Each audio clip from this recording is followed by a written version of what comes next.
मध्ये ताकदीने होते. आज या प्रभागाचा विकास, या प्रभागासाठी निधी अधिकचे. ते म्हणतात ना, लग्नाला गेल्यानंतर आपण ज्यावेळेस पंक्तीला बसतो, लग्नात गेल्यानंतर पंक्तीला बसतो, ज्यावेळेस जो वाढणारा असतो, वाढणारा ज्यावेळेस आपल्या जवळ येतो, तो ओळखीचा असल्यानंतर सगळ्यांना एक जिलेबी वाढत असेल तर ओळखीचा असणारा तो काय करतो? दोन वाढतो का नाही? तसा हा वाढप्या तुमच्या ओळखीचा आहे, प्रभाग नंबर 17 मधला आहे.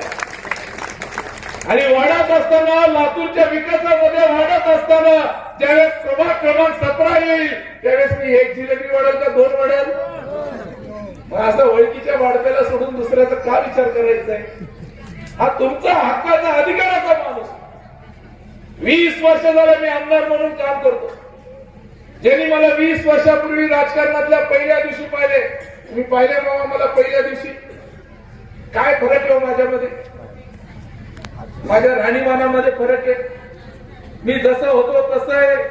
वजनामध्ये देखील फरक नाही, जशाला तसं आहे, फक्त केस तेवढंच झालं. पण राहणीमान, वागणं, अहो साधं पद आलं माणसाकड, माणसं हवेत वागतात. मी तर मंत्री म्हणून राहील. तुम्ही इथल्या आमदाराला पाहिले का कधी? पाहिले कधी? बघा असं एकदम स्मार्ट मॉडल. कधी कधी आम्हाला बघितलं, घरी गेल्यावर आमची आई राहत होती, अरे बघ तो कसा राहतो, तुला नीट राहता येत नाही का? बघून वाटतं ना, प्रत्येक आईला वाटतं लेकरू चांगलं राहावं, व्यवस्थित राहावं. पण आम्ही लोकांमध्ये, जनतेमध्ये राहणारे उन्हा तानामध्ये काम करत असतो, कारण आम्हाला जाणीव आहे आम्ही ज्या पदावर बसलोय हे काय मिरवण्यासाठीचं पद नाहीये, हे जनतेची सेवा करण्यासाठीचं पद आहे. त्यांना विचारा, 24 तास, रात्रीचे 2 वाजले 3 वाजले, तुम्ही गल्लीतून जात असताना 2, 3, 4 वाजूपर्यंत घराचे दरवाजे उघडे असतात, खुले असतात. येणाऱ्या प्रत्येक माणसाला, शेवटच्या माणसाला आम्ही भेटत असतो, बोलत असतो. हे लोकप्रतिनिधीचं काम आहे.